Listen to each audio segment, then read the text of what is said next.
پاکستان سے مشرق وسطیٰ کی مزید 155 پروازیں منسوخ کر دی گئیں۔ 4 روز کے دوران 600 سے زائد پروازیں منسوخ ہوئی ہیں۔ آپ کو اس حوالے سے بتائیں کہ پاکستان سے مشرق وسطیٰ کی مزید 155 پروازیں منسوخ کر دی گئی ہیں۔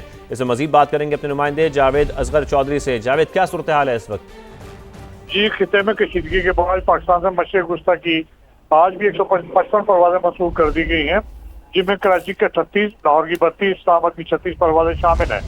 پشاور کی 16، سیالکوٹ کی 13، فیصل آباد 8، ملتان 10، کوئٹہ کی 2 پروازیں بھی منسوخ کی گئی ہیں۔ پاکستان کی 4 دن میں مشرق وسطیٰ کی منسوخ کی پروازوں کی تعداد 600 سے تجاوز کر گئی ہے، جب 4 دن میں مشرق وسطیٰ کی 16,000 سے زائد پروازیں منسوخ ہوئی ہیں۔ ابوظہبی دبئی ایئرپورٹ سے پھنسے مسافر 34 پروازوں سے پہنچایا گیا ہے۔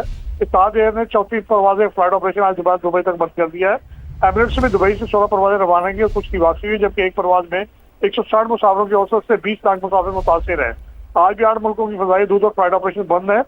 مشرق وسطیٰ کے 7 بڑے ایئرپورٹ پر اس کے 10,000 پروازیں منسوخ ہو چکی ہیں، جبکہ دیگر ایئرپورٹس پر بھی منسوخ کی گئی پروازوں کی تعداد سینکڑوں میں ہے۔ جی بہت شکریہ آپ کا جاوید۔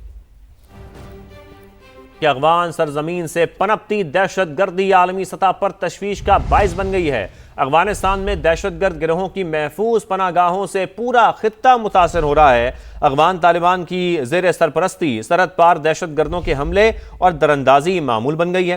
یورپی یونین یہ کہہ رہا ہے کہ افغان طالبان اپنی سرزمین دہشت گردوں کے محفوظ ٹھکانے بننے سے روکے۔ اب یورپی یونین کی جانب سے بھی یہ کہا گیا ہے، کلیئرلی کہا جا رہا ہے کہ اس دہشت گردی کو روکا جائے۔ افغان سرزمین کو کسی کے خلاف دہشت گردی کے لیے استعمال نہیں کیا جانا چاہیے۔ یورپی یونین کے مطابق یہ بھی کہا گیا ہے کہ یورپی یونین کا طالبان سے افغانستان میں دہشت گرد گروہوں کے خلاف کارروائی کا مطالبہ، جبکہ امریکہ اور چین نے پاکستان کی انسداد دہشت گردی کی کوششوں پر حمایت کا اظہار بھی کیا ہے۔ آپ کو اپڈیٹ کرتے چلے کہ افغانستان میں دہشت گرد گروہوں کی محفوظ پناہ گاہوں سے پورا خطہ متاثر ہو رہا ہے، جبکہ افغان طالبان کی زیر سرپرستی سرحد پار دہشت گردوں کے حملے اور دراندازی معمول بن گئے ہیں۔ افغان طالبان اپنی سرزمین دہشت گردوں کے محفوظ ٹھکانے بننے سے روکے، یورپی یونین کی جانب سے ایسا کہا گیا ہے۔ بالکل، اسی پر بات کرنے کے لیے سابق سفیر جمیل خان صاحب ہمیں جوائن کر چکے ہیں۔ جمیل خان صاحب، بہت شکریہ ہمیں جوائن کرنے کے لیے۔ جمیل صاحب، اب پہلے تو پاکستان مسلسل یہ دنیا کو بتاتا رہا ہے کس طریقے سے ان کی سرزمین استعمال ہو رہی ہے اور پوری دنیا جانتی ہے، اور اب تو یورپی یونین بھی یہ کہہ رہا ہے کہ افغان طالبان اپنی سرزمین دہشت گردوں کے محفوظ ٹھکانے بننے سے روکے۔ اب بہت ضروری ہو چکا ہے ان کے لیے سبق سیکھنا۔ جی، پاکستان میں بہت ہی اپنے صبر برداشت اور ڈپلومیٹک نامز کو ہر لحاظ سے استعمال کر کے پھر پاکستان نے یہ قدم اٹھایا ہے، اور جس کی وجہ سے آپ جس طرح بتا رہے ہیں کہ نہ صرف یورپین یونین بٹ پوری دنیا، میں یہ کیوں کہہ رہا ہوں پوری دنیا، کہ سیکورٹی کونسل کی ریزولوشن پاس ہو چکا ہے کہ افغانستان میں دہشت گردی پنپ رہی ہے اور وہاں 20 سے زیادہ گروپ وہاں موجود ہیں اور ان کو اسپیس دیا جا رہا ہے، ان کی سپورٹ کی جا رہی ہے۔ ان ادر ورڈز تو 3 ایسی رپورٹیں اقوام متحدہ میں پیش ہوئی سیکورٹی کونسل میں، اور اس کو انڈورس کیا سیکورٹی کونسل میں، جس کا مطلب یہ ہے کہ سیکورٹی کونسل کی انڈورسمنٹ کا مطلب یہ ہے کہ پوری دنیا کی اس میں مشاورت، معاونت اور رضامندی شامل۔ اب جب یہ بات ہو گئی تو پاکستان نے میں سمجھتا ہوں کہ بہت کم میں نے دیکھا ہے کہ پاکستان کی تاریخ میں اس باریک بینی کے ساتھ، اس سفارتکاری کو استعمال کرتے ہوئے، اس پیشنس کو استعمال کرتے ہوئے، یعنی برداشت، صبر، اس کا مقصد یہی تھا کہ پوری دنیا ایک دفعہ دیکھ لے، جان جائے، مان جائے کہ یہ جتنی بھی ایکشن ہو رہے ہیں پاکستان کی طرف سے، وہ سارے کے سارے بہت ضروری تھے، دہشت گردی کی سرکوبی کے لیے بھی۔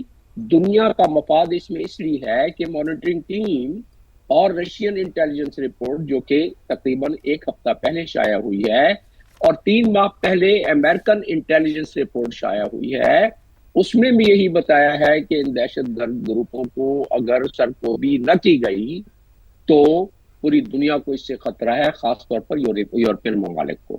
تو یہی وجہ ہے کہ آپ نے جو ابھی بیان کیا کہ یورپین کنٹریز، بلکہ دنیا میں آپ کو کہیں سے آواز نہیں آئی کہ کسی نے اس کی مخالفت کی۔ باقی جہاں بھی جو بھی کانفلکٹ ہوتا ہے دنیا میں، آپ نے دیکھا ہوگا کہ کچھ مخالفت میں آوازیں آتی ہیں، کچھ فیور میں آوازیں آتی ہیں۔ آپ ایران کے حوالے سے بھی دیکھ لیں، حالانکہ ایران کی بھی کافی آئسولیٹ کیا گیا، اس پر میں آ جاتا ہوں، کہ ایران میں کے معاملے میں کیا صورتحال تھی جب اسٹیٹ آف دی یونین کی اسپیچ چل رہی تھی ڈونلڈ ٹرمپ کی، لیکن اس وقت افغانستان کی بات ہو رہی ہے تو میں انکلوڈ کرتا چلوں کہ پاکستان کا تو معاملہ اور اس سے زیادہ سیریس ہے. اس بیک گراؤنڈ کو میں نے اس لیے بتایا ہے، انٹرنیشنل بیک گراؤنڈ کو، کہ ہمیں سپورٹ حاصل ہے. یہ اب پوری دنیا سمجھتی ہے کہ اس کی ضرورت تھی. یہ اور بات ہے کہ پاکستانی لوگ یہ چاہتے ہیں، اور انہوں نے پاکستان نے یہ کوشش بھی کی کہ عام عوام کو افغانستان میں تکلیف نہ پہنچے، لیکن جب ایسے معاملات آتے جبریل ہیں احمد صاحب، میں اس اسی کے پوائنٹ کی طرف آنا چاہ رہی تھی کہ معیشت عام عوام کو وہاں پر تکلیف نہ پہنچے. پاکستان کی جو کارروائیاں ہیں اتنی پرسیجن کے ساتھ جاری ہیں کہ ان کا جو ٹارگٹ ہے وہ صرف اور صرف جو خوارج ہیں ان کو ہی کیا جا رہا ہے. عوام کو بالکل بھی کوئی تکلیف نہ پہنچے، کوئی بھی ان کو نقصان نہ پہنچے، یہ بہت خیال رکھا جا رہا ہے پاکستان کی جانب سے. جی، اور اسی کی وجہ سے جو فوٹیجز جاری کر رہا ہے پاکستان اور پاکستانی حکومت، وہ پوری دنیا دیکھ رہی ہے کہ جہاں جہاں جو پوسٹیں تھیں، جہاں جہاں سے خطرات تھے پاکستان کو، جہاں جہاں سے کچھ سپورٹ ملتی تھی ان دہشت گرد گروہوں کو، خاص طور پہ ٹی ٹی پی کو، تو ان کو نشانہ بنایا گیا ہے. اور یہی وجہ ہے کہ آپ دیکھیں، میں نے اس لیے کہا عام عوام، کہ جب بھی اس قسم کے کانفلکٹ میں ایکشن ہوتے ہیں تو معیشت پہ تو اثر پڑے گا اس کا. اور افغان عوام تو ویسے ہی پہلے بھی پسی ہوئی، ہم نے اقوام متحدہ میں ان کی معاونت کی، ہم نے فیور کیا کہ ان کو ایڈ دیا جائے، مدد کی جائے افغانستان کی. دوحہ ایگریمنٹ میں ہم نے کافی معاونت کی، ہر لحاظ سے معاونت کی. اس کی وجہ یہ ہے کہ رجیم، افغان رجیم ہے، ان کا وتیرہ کچھ اور ہے، جس کی وجہ سے یہ معاملہ آگے رک نہیں رہا ہے، دہشت گردی تھم نہیں رہی ہے. ہم اپنے ملک میں شہادتیں اٹھا کے برداشت کر کے ہماری قوم اور ہماری عسکری قوت وہ جب برداشت سے باہر ہو گیا تو اس کے علاوہ اپنی ساورنٹی، اپنی ٹیریٹوریل انٹیگریٹی کی حفاظت کی جس کی قسم کھائی ہے ہماری عسکری قیادت نے اور عسکری قوت نے اور عسکری سپاہ نے، تو اس قسم کی پاسداری بھی کرنی ہے. اور ہمارے اکابرین کو بھی یہ دیکھنا ہے کہ ہماری آبادی محفوظ رہے. یہ تو رہا اس کا ایک حصہ، کیونکہ کائنیٹک ایکشن میں ہم دنیا میں مانے جاتے ہیں. میں نے اقوام متحدہ میں ایک عرصہ دراز تک خدمات انجام دی ہے، سفارتکاری کے لحاظ سے سفیر رہا ہوں کئی ملکوں کا.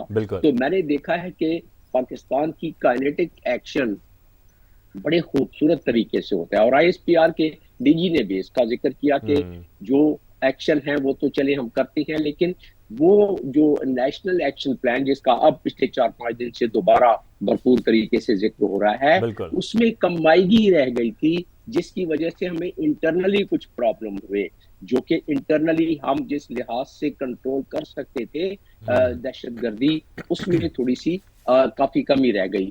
اب یہ ہے کہ کیونکہ جو 14 پوائنٹ کے نیشنل ایکشن پلان ہے، اس ایکشن کے ساتھ ساتھ تاکہ انٹرنلی، کیونکہ دنیا میں سوسائڈ بمبنگ، اگر سوسائٹی میں کچھ لوگ آ کے گھل مل جاتے ہیں، ایسی جگہوں پر آ جاتے ہیں، تو ہمیں اس کو بھی ہر لحاظ سے، بالکل آپ صحیح فرما